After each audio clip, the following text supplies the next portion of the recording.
Agora vamos ver o que quer dizer o número 4 e depois vamos voltar a este conceito do que é a salvação, passar da morte para a vida. Mas antes de eu entrar no processo da salvação, eu quero dar o porquê do número 4. O que é que o número 4 quer dizer? Em termos bíblicos, o significado do número 4 quer dizer a obra completa, perfeita, acabada.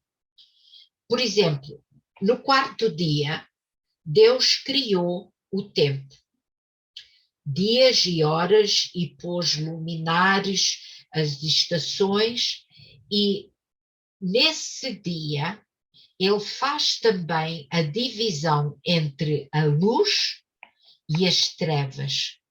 O número 4 é muito importante, o quarto dia é muito importante, porque o quarto dia é o tempo, é quando ele cria tempo. Antes do dia 4 era a eternidade, no dia 4 começa tempo. O tempo vai acabar. Ninguém pense que o tempo não acaba, porque tudo o que é criado acaba. O quarto dia quer dizer que naquele dia Deus cria um espaço na eternidade e esse espaço é o tempo. Nós vivemos no tempo e o tempo vai acabar. É uma verdade muito sóbria. O tempo há de acabar e a eternidade há de continuar. Mas nesse parênteses que Deus abre na eternidade, e é esse parênteses que se chama tempo, nesse parênteses ele faz algo muito importante, e isso é a divisão entre a luz e as trevas. Eu vou ler o versículo no quarto dia, portanto, diz lá, no versículo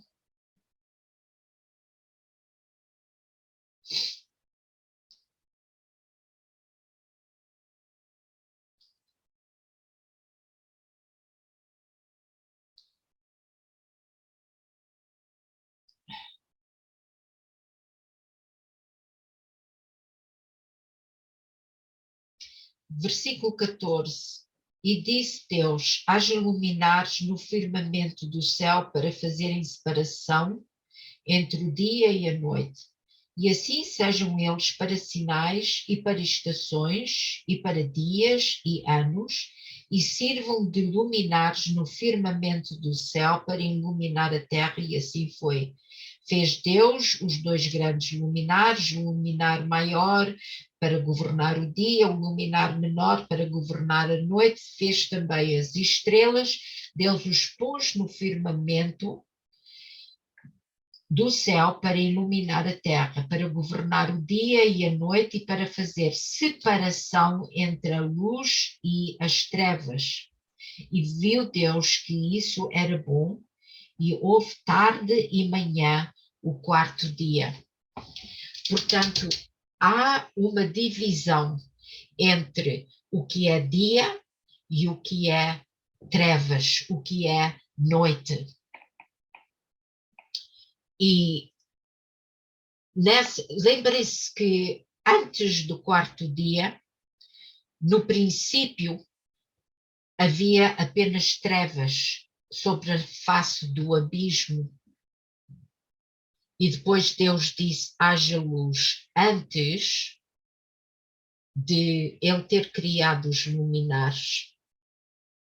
E esses luminares estão todos no segundo céu, ok? Portanto, o primeiro céu é este céu azul que nós vemos, o segundo céu é o céu que está onde estão os luminares, e é nesse segundo os céus que as hostes espirituais da maldade também estão, e Deus fez uma divisão entre o dia e a noite, e entre os luminares que estavam ali. E eu quero dizer com isto que nenhum ser vem à Terra no parênteses de tempo que não sabe a diferença entre o bem e o mal. Tudo o que está criado dentro daquele quadro a que chamamos tempo sabe a diferença entre o bem, o mal, a luz e as trevas. E é só o que eu quero dizer quanto a isso. Mas esse foi o quarto dia, número 4, o que é muito importante.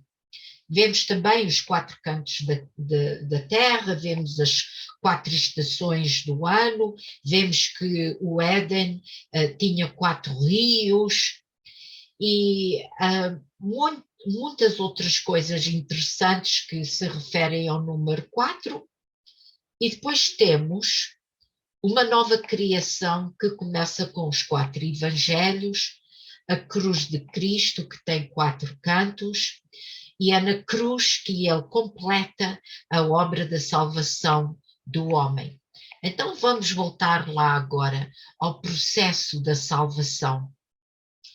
E vamos ver que o processo da nossa salvação, portanto, o de passarmos do lugar onde estamos, que é o lugar da morte, no tempo, no espaço e no tempo em que existimos, tudo que existe nesse espaço está sujeito à morte.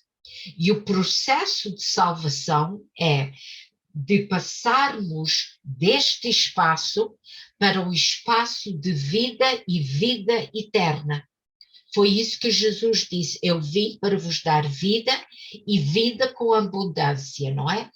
E, portanto, o processo de salvação não é apenas a salvação, a minha alma agora está salva, eu aceitei Jesus, agora estou salva. Vamos lá entender o que é o processo da salvação e ver como é que nós somos salvos, para entendermos melhor o que é salvação.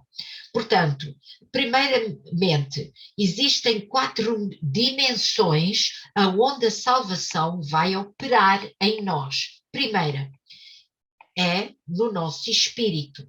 Quando o homem pecou, a separação aconteceu entre o espírito do homem e Deus, que é espírito. Portanto, a morte, que quer dizer separação, foi aí que entrou. A separação foi imediata. O homem era espírito e tinha corpo e era um ser vivente, mas naquele momento que entrou o pecado, ele teve que ficar separado de Deus, que é espírito.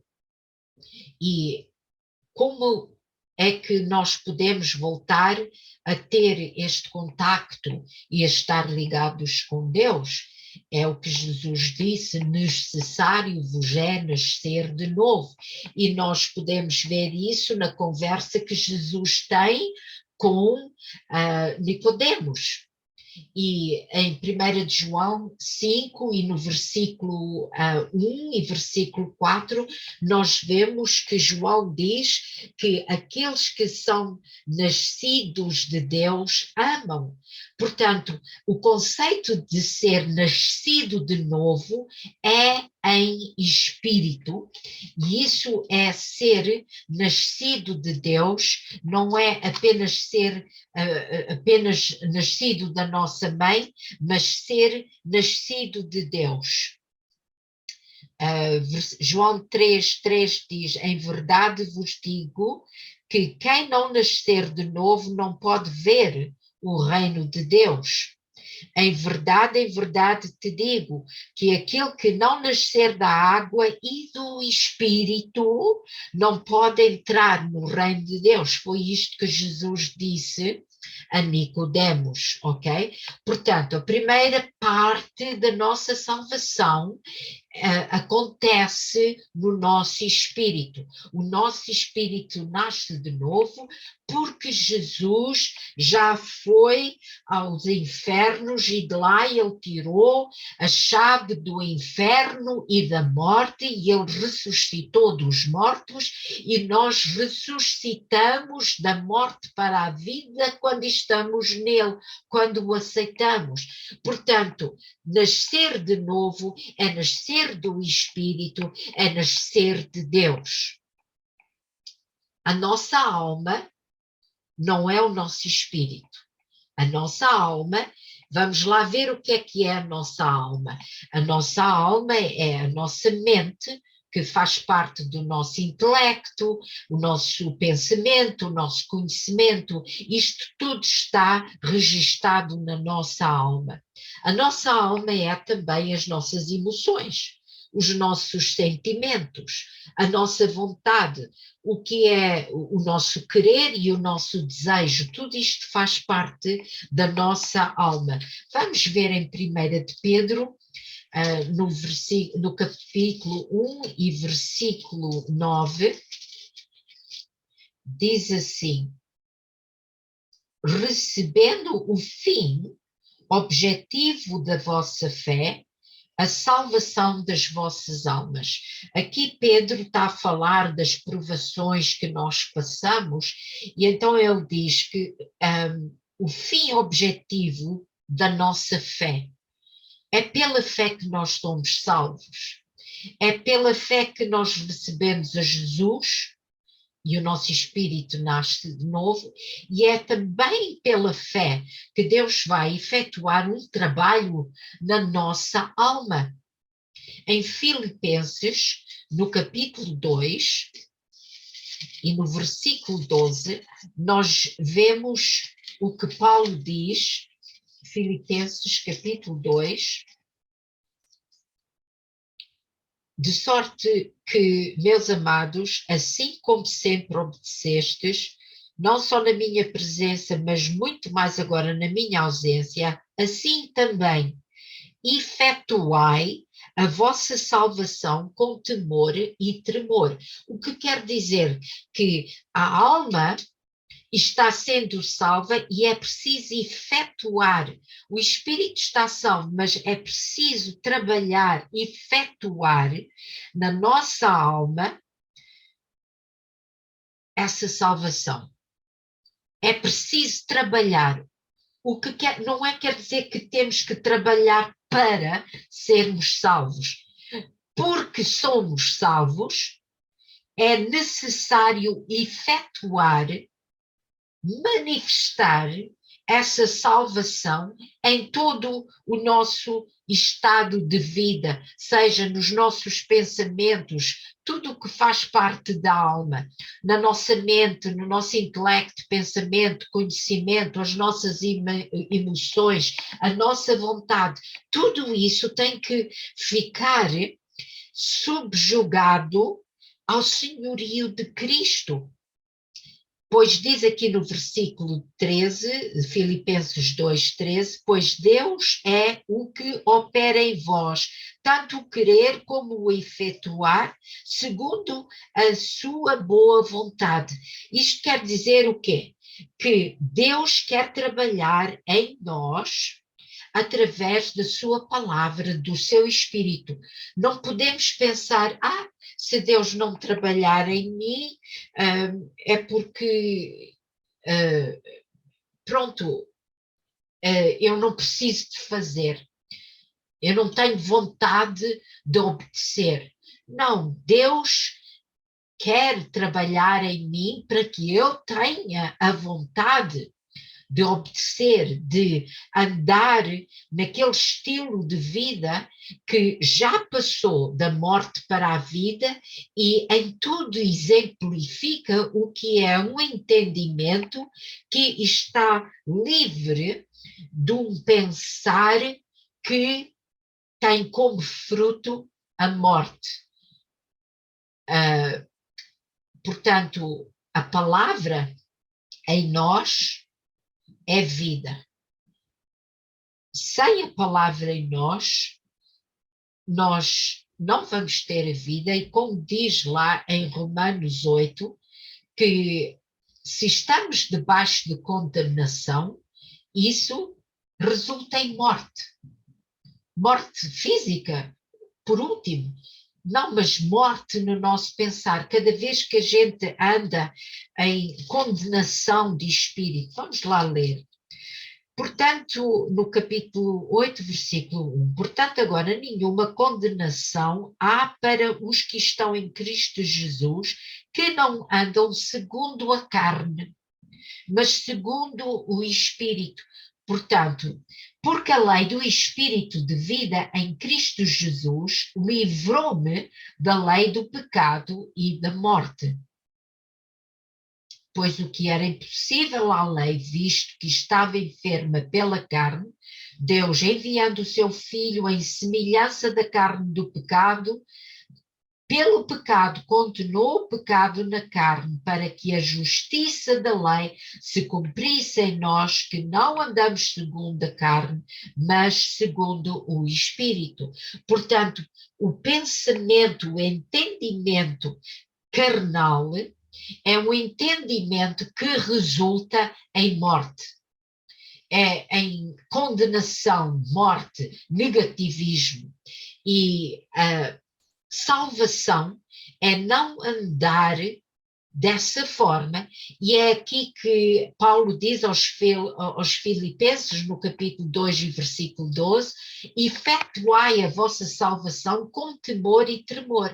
Não andar, portanto, com uma mente carnal, mas andar com uma mente espiritual, vendo as coisas como o Espírito as vê, não vendo as coisas com uma mente carnal. E então, mais um versículo diz em Mateus 24, 13, que faz parte dos capítulos onde Jesus está a explicar aos discípulos, a pergunta que os discípulos fizeram, qual é o sinal da tua vida e quando é que o tempo, esta era vai acabar? E as respostas que Jesus dá aos discípulos são as duas parábolas, como eu já vos disse, mas Jesus diz assim, no versículo 13, aquele que perseverar até ao fim será salvo, e este evangelho do reino será pregado em todo o mundo, em testemunho a todas as nações, então virá o fim. Jesus responde quando é que o fim vem, e ele diz, perseverai até ao fim. Ora, se não fosse necessário nós efetuarmos as obras da nossa salvação, não teríamos que também perseverar. Temos passado de um lado para o outro, não para ir viver do outro lado, a vida carnal, mas a vida do Espírito. É isso que significa passar pela porta, passar da carne para o Espírito. Vamos ver a terceira dimensão, que fala acerca do coração, e algumas pessoas podem perguntar, não, mas a Bíblia não diz que há 4 dimensões, diz espírito, alma e corpo, como diz lá em 1 Tessalonicenses, no capítulo 5 e versículo 23. Então eu pergunto, vamos ler em Romanos, no capítulo 2, e no versículo 29. onde cabe o nosso coração? Porque o nosso coração não faz parte das nossas emoções. O nosso coração é muito mais do que sentimentos, o nosso coração é muito mais do que vontade, o nosso coração é muito mais do que a nossa mente, porque o nosso coração está no nosso íntimo, a nossa mente está aqui. São duas coisas distintas. E então, em Romanos, no capítulo 2, no versículo 29, diz assim: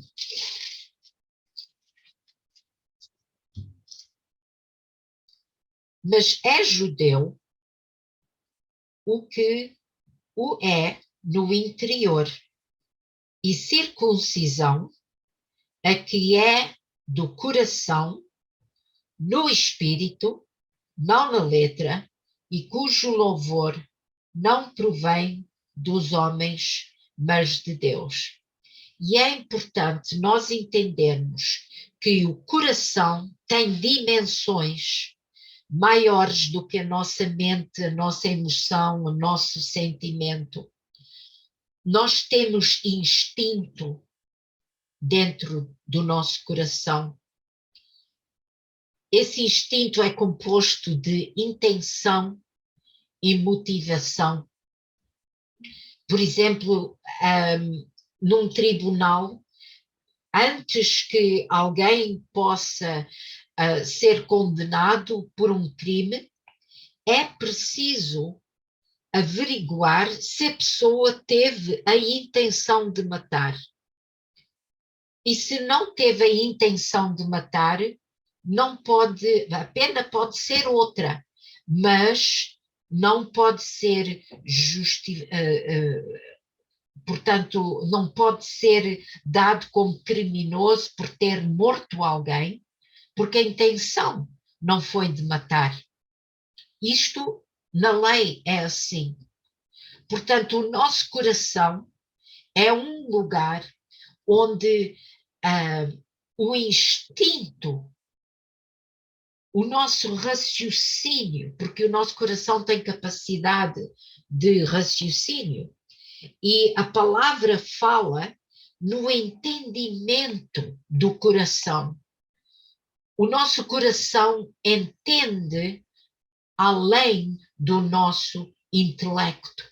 E por isso é que eu digo que o coração é a quarta dimensão que o homem tem. E é nessa totalidade do homem, o espírito, a alma, o coração e o corpo, que a totalidade da obra da salvação tem que ser feita.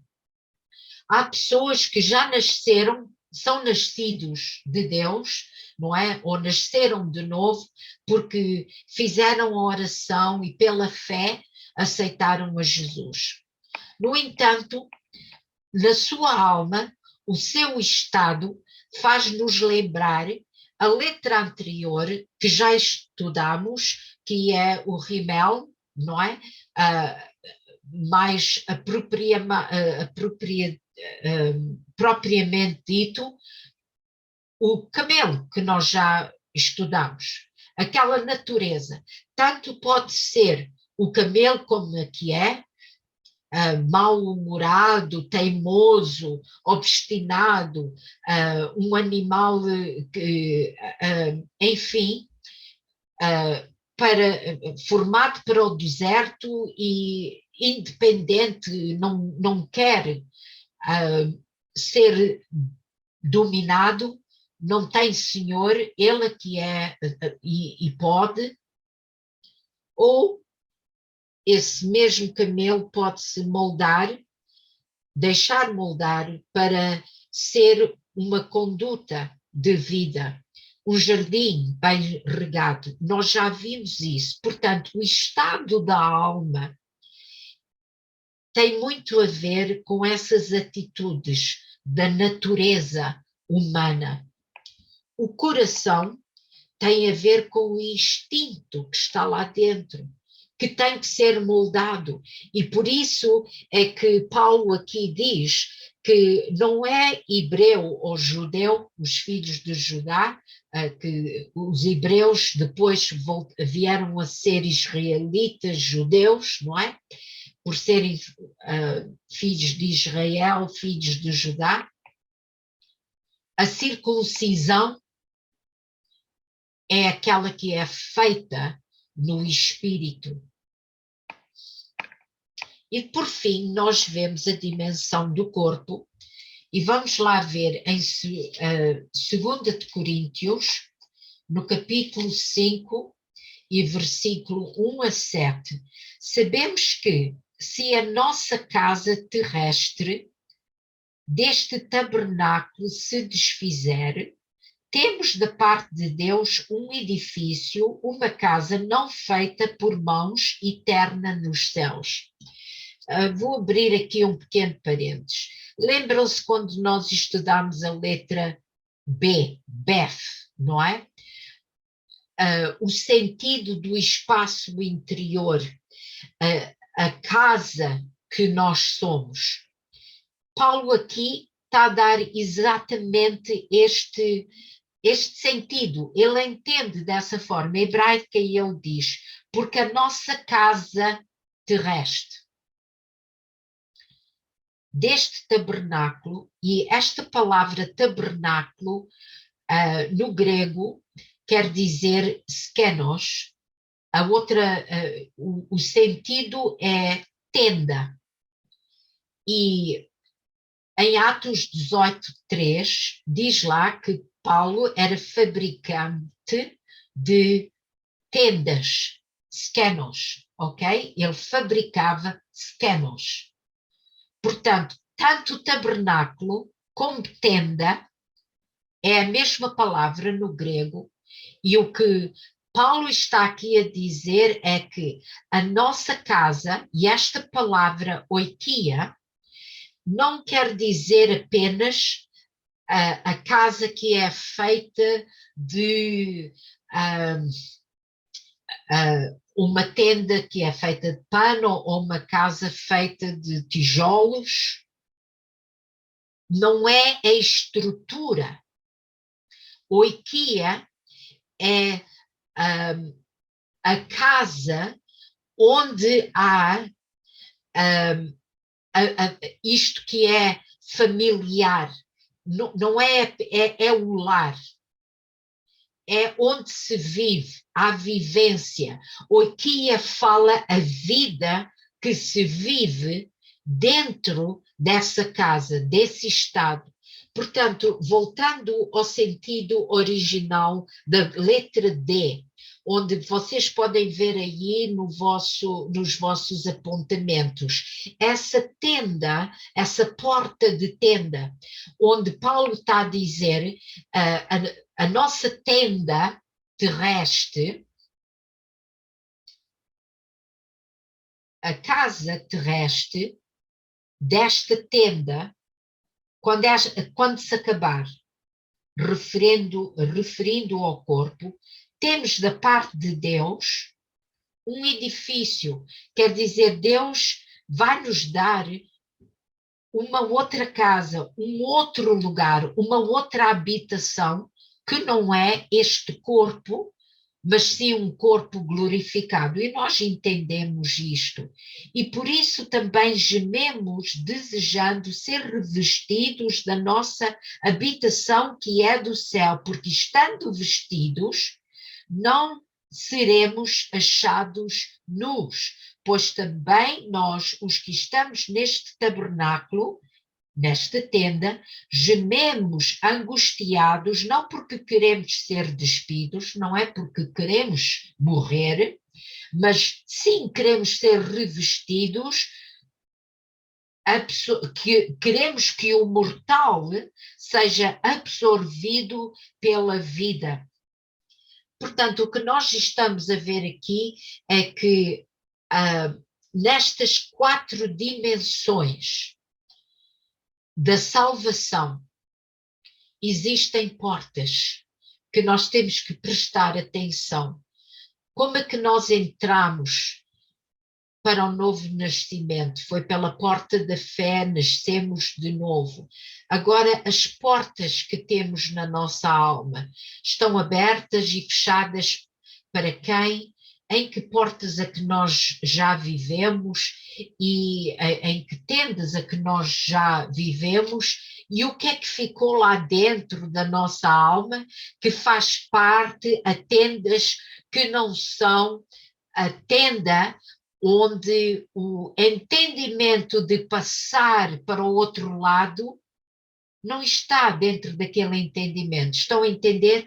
Há muita coisa que nós aprendemos na vida passada que tem que ser desaprendida. E foi isto que Deus disse a Abraão: sai da tua casa, estão a ver a palavra casa outra vez, da tua parentela, da tua terra. E a mesma maneira como que Deus falou a Abraão, o caminho não é diferente para nós. Nós temos que sair de entendimentos passados, porque temos que passar da morte para a vida. E depois, uma coisa rapidamente que eu quero, que é muito necessário nós entendermos. Quando Deus fala com Abraão, ele disse: eu te vou abençoar. A primeira coisa que temos que entender nessa passagem deste lado que está contaminado para o outro lado, e não é para, eu não estou a falar de passar para a eternidade, eu estou a falar de passar para o outro lado no entendimento, passar para o outro lado no entendimento de Deus. A primeira coisa que Deus fala a Abraão é: eu te abençoarei. E não só a Abraão, ele diz: em ti serão abençoadas todas as famílias da terra. E agora vamos ver aqui uma coisa, que o entendimento de passar deste lado para o outro sempre inclui o mandato da bênção. Não é possível nós passarmos para aquele outro lado sem vivermos com ou sem a bênção de Deus. A bênção faz parte do entendimento de uma vida que vive debaixo do jugo de Deus, uma vida que está dedicada a estar em Cristo e a ser a casa onde Deus habita, uma vida que está dedicada a ser um jardim regado. Estão a ver Aleph, a primeira, o jugo, B, casa, C, o camelo deixa de ser obstinado para ser um jardim regado, deixa de ser um deserto para ser um jardim regado. A bênção tem que fazer parte da vida do crente. E se não existe, não está ali a bênção, é porque a pessoa não entende que há um mandato de bênção. A bênção não é opcional. A bênção faz parte de como nós temos que viver a nossa vida. E se formos estudar, existem 4 dimensões de bênção. Em primeiro lugar, em Gênesis, no capítulo 1 e no versículo 22 e 28, nós vemos que existe a primeira bênção, a Adão e Eva, a bênção adâmica, onde Deus os abençoou e disse: frutificai, multiplicai, enchei e sujeitai a terra, dominai. Esta bênção que Deus pronunciou sobre os homens ainda não parou. Deus abençoou o ser humano e disse: frutificai. Nós sempre temos que dar fruto. Tudo em nossa vida é para dar fruto. Daí o entendimento que no Dalé nós vemos porta e peixe. Quer dizer, nós temos que frutificar. Nós temos que multiplicar aquilo em que frutificamos. Há uma dimensão de bênção que nós temos que entender. Deus espera que a gente encha a terra e sujeite a terra. Portanto, porque Jesus subiu ao céu e já se passam cerca de 2000 anos? Ele está à espera do número dos gentios chegar ao número completo, e só o Pai é que sabe qual é esse número. Portanto, como crentes, nós temos que dar fruto, nós temos que encher, multiplicar. Igrejinhas pequenas não é opcional. Nós temos números, nós não trabalhamos para números, mas pensar que 2 ou 3 chega. Não chega, porque ele mandou multiplicar, ele mandou encher, ele mandou sujeitar tudo aquilo que é brevio, que está fora da ordem e fora do propósito. Ele mandou sujeitar, ele mandou dominar. Há muito que se possa dizer sobre o que é a bênção de Deus. Apenas estou a mencionar aqui. Depois, em Gênesis, no capítulo 9, nós vemos que ele abençoa a Noé, ele reforça a bênção que já tinha dado a Adão, ele reforça a Noé e a seus filhos, porque este é o começo novo da humanidade. Depois começa com Abraão, aqueles que pela fé o vão buscar, ele declara a sua bênção sobre estes. Na quarta dimensão, nós vemos como a bênção de Deus trabalhava no Velho Testamento, e podem ver lá em Deuteronômio 28, mas depois no Novo Testamento nós vemos onde Jesus dá o seu primeiro sermão e a primeira palavra que sai e fica registada é bem-aventurado, ou seja, abençoado é aquele que, e todo o seu primeiro sermão é acerca da bênção e como obter essa bênção.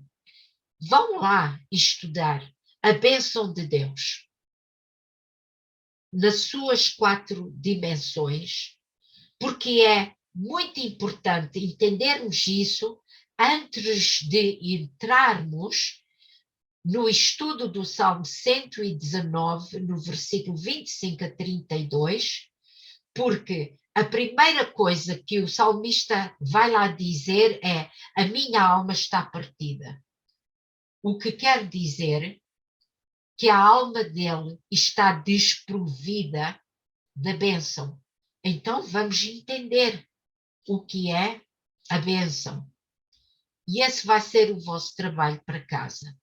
Vão ver nos vossos apontamentos e vão lá ler Deuteronômio 28, 1 a 14, vão ler Mateus 5, do versículo 3 ao 11.